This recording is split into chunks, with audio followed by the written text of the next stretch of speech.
नमस्कार दोस्तों, कैसे हैं आप सब? आशा करता हूँ आप सभी अच्छे होंगे। तो आइए, आज के इस वीडियो में आपका स्वागत है। आज हम अनुपात एवं समानुपात भाग 3 के बारे में पढ़ेंगे। आज के इस वीडियो में हम सबसे पहले यह जानेंगे कि समानुपात क्या होता है। इसके बाद हम यह भी सीखेंगे कि राशियों के बीच हम समानुपात का किस प्रकार प्रयोग करते हैं। तो आइए, आज का पाठ्यक्रम शुरू करते हैं।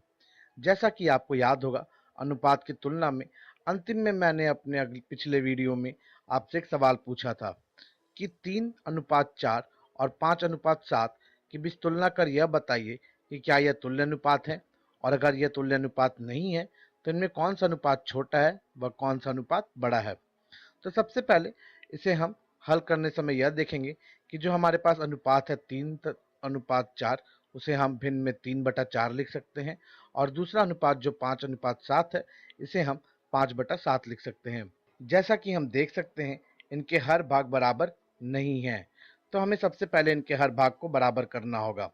तो हमें देखना होगा कि इनके हर भाग में जो संख्याएं हैं, उनके पहाड़े में वह कौन सी सबसे छोटी संख्या है जो दोनों ही संख्याओं के पहाड़ों में आती है।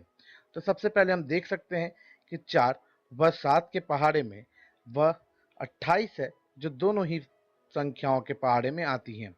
तो हम कह सकते हैं कि 3/4 में हम 4 में वह कौन सी संख्या को गुना करें कि उत्तर वाले भिन्न में हमें हर भाग में 28 ज्ञात हो। तो हम जानते हैं कि हम 7 गुना करेंगे तो हमें उत्तर वाले हर भाग में 28 ज्ञात होगा। तो हम इसके अंश वाले भाग में भी 7 गुना करेंगे। 3 में 7 गुना करने पर हमें 21 ज्ञात होगा। ठीक इसी प्रकार 5/7 में हम 7 में क्या गुना करें कि उत्तर वाले भिन्न में हमें 28 ज्ञात हो। तो हम अगर 7 में 4 गुना करेंगे तो उत्तर वाले भिन्न में हमें हर भाग में 28 ज्ञात होगा। तो 5 में भी हमें 4 ही गुना करना है। 5 में 4 गुना करने पर हमें उत्तर 20 ज्ञात होगा। अब जैसा कि आप देख सकते हैं, दोनों के ही हर भाग बराबर हैं, तो हम कह सकते हैं कि अब हम सिर्फ अंश भाग को देखकर यह बता देंगे कि ये आपस में तुल्य हैं कि नहीं है। तो एक के अंश भाग में 21 है और एक के अंश भाग में 20 है। अब जैसा कि हम जानते हैं कि यह आपस में बराबर नहीं है, तो यह तुल्य अनुपात नहीं है। अगर यह तुल्य अनुपात नहीं है तो हम जानते हैं कि 20 व 21 में 21 वह संख्या है जो बड़ी है, और 21 किस अनुपात का अंश था, तो वह था 3/4 का। तो हम कह सकते हैं कि 3/4 यानी कि 3:4 ही सबसे बड़ी वाली अनुपात होगी। अब जैसा कि आपको याद होगा, अपने तुल्य अनुपात वाले भाग में मैंने आपको बताया था कि मैंने राधा व मोहन के बीच में सेब व गेंद बांटे थे। दोनों के ही पास में जब अगर हमने एक बार सेब व गेंद का अनुपात ज्ञात किया था, तो सेब का जो अनुपात ज्ञात हुआ था वह हमें 1/3 हुआ था। ठीक इसी प्रकार हमने जब गेंद का अनुपात ज्ञात किया था तो वह हमें सबसे पहले 2/6 ज्ञात हुआ था, और 2/6 का जब हमने सरलतम रूप निकाला था तो वह हमें 1/3 ज्ञात हुआ था। तो यह अनुपात भी उतना ही था जितना कि हमारे सेब वाले का अनुपात था। तो हम देख सकते हैं कि जब हमारा सेब का अनुपात व गेंदों की संख्याओं का अनुपात दोनों ही बराबर था, तो इसे ही हम तुल्य अनुपात कहते थे। ठीक इसी प्रकार जैसा कि आपको याद होगा कि गेंदों की संख्याओं का अनुपात जो हमने ज्ञात किया था वह हमने 2/6 से ज्ञात किया था। अब ऐसी स्थिति में जब दो अनुपात अलग अलग हैं और वह दोनों आपस में बराबर हैं, तो उन्हें हम समानुपात कहते हैं। ठीक इसी प्रकार समानुपात को हम या तो बराबर के चिन्ह से दर्शाएंगे, या फिर इन्हें हम बराबर के बाद कुछ इस 4 बिंदुओं के चिन्ह से भी दर्शाते हैं। आशा करता हूं आप याद रखेंगे कि समानुपात को हम इन 4 बिंदुओं के चिन्ह से भी दर्शाते हैं, तो इसे ही हम समानुपात कहते हैं। आइए अब हम राशियों का समानुपात में प्रयोग करना सीखें। मान लेते हैं कि मैंने कुछ आपको 5 किताबें दी। इन 5 किताबों के दाम 50 रुपये हैं, और मैंने आपको 3 कलम दिए। 3 कलम के दाम भी 30 रुपये हैं। अगर हम सबसे पहले संख्याओं के हिसाब से इन दो वस्तुओं के बीच अनुपात ज्ञात करें, तो किताबों की संख्याओं का अनुपात हम अगर कलम की संख्याओं के बीच ज्ञात करेंगे, तो हम जानते हैं कि किताबों की संख्याएं 5 हैं और कलम की संख्याएं 3 हैं। और वह कोई भी संख्या नहीं है जिससे कि हम 5 व 3 का विभाजन कर सकें।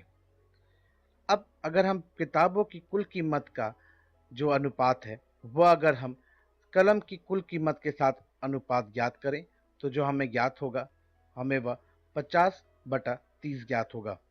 50/30 में हमें मालूम है कि अगर हम देखें तो प्राकृत संख्याओं के समूह में एक को छोड़कर जो हमें समूह ज्ञात होता है उसमें 10 वह संख्या है जिससे हम 50 व 30 दोनों का ही विभाजन कर सकते हैं।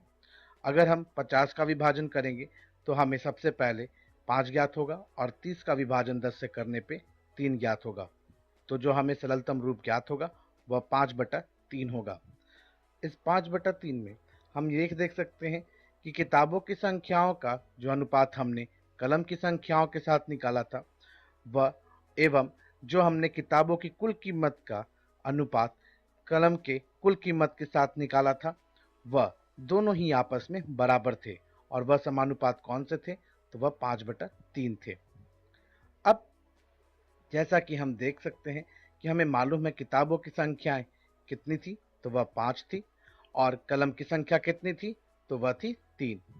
किताबों की कुल कीमत कितनी थी, वह थी 50 और कलम की कुल कीमत कितनी थी, वह थी 30। तो हम 50/30 एवं 5/3 यह दोनों आपस में बराबर हो गए और इसे ही हम समानुपात कहते हैं। इसमें हम बराबर वाले चिन्ह को छोड़कर हम इनमें 4 बिंदुओं वाला चिन्ह भी प्रयोग कर सकते हैं। तो आइए अब हम यह जानें कि राशियों का समानुपात का प्रयोग हम किस प्रकार करते हैं। तो चलिए, आशा करता हूं आप इन चॉकलेट्स के बारे में तो जरूर जानते होंगे। मैंने यहाँ पे कुल 5 चॉकलेट दिए। इनकी कीमत है 250 रुपये। अगर मैं आपसे पूछूं कि अगर मैं 7 चॉकलेट खरीदूं तो इनकी कुल कीमत कितनी होगी, तो ऐसे परिस्थिति में हम समानुपात का प्रयोग करते हैं। सबसे पहले जैसा कि हम देख सकते हैं कि हमारे पास जो चॉकलेट्स की संख्याएं हैं वह कुछ इस प्रकार हैं कि एक है हमारे पास 5, तो हम उसकी जगह 5 लिखेंगे। वह दूसरा है हमारे पास 7, तो उसकी जगह हम 7 लिखेंगे। अब 5/7 जो है वह बराबर होगा 250 बटा जो हमें संख्या नहीं मालूम है, जो हमें ज्ञात करनी है। अब ऐसी संख्या को ज्ञात करने के लिए हम एक अनुपात की जो हर भाग है उसे दूसरे अनुपात के अंश भाग से गुना कर देंगे और दूसरे अनुपात के हर भाग को पहले अनुपात के अंश भाग से गुना कर लेंगे। तो जो हमें संख्या नहीं ज्ञात है उसे हम 5 से गुना कर लेंगे और 250 को हम 7 से गुना करेंगे और यह दोनों आपस में बराबर होंगे। अब जो मूल्य हमें नहीं मालूम है उसके जगह हम x लिख लेंगे और यह जिस संख्या से गुना होना था उस संख्या को हम दूसरी तरफ ले जाकर विभाजन में डाल देंगे। अब जो हमें मूल्य ज्ञात करना है उसका उत्तर हम आराम से 250 में 7 गुना कर अंतिम में 5 से विभाजन कर ज्ञात कर सकते हैं। अब ऐसी परिस्थिति में जैसा कि आप जानते हैं कि अगर हम देखें तो 250 एवं 5 दोनों ही संख्याओं को हम 5 से विभाजन कर सकते हैं। तो दोनों ही संख्याओं को हम 5 से विभाजन करेंगे। तो 250 को 5 से विभाजन करने पर हमें 50 ज्ञात होगा और 5 को 5 से विभाजन करने पर 1 ज्ञात होगा। अब जो हम मूल ज्ञात करना है उस मूल का उत्तर हम सीधा 50 से 7 को गुना करके कर लेंगे। तो 50 से 7 को गुना करने पर जो हमें उत्तर ज्ञात होगा वह 350 होगा। तो कुछ हम कह सकते हैं कि यह उत्तर कितना हुआ, तो हमें जो मूल ज्ञात करना था वह मूल का उत्तर 350 होगा।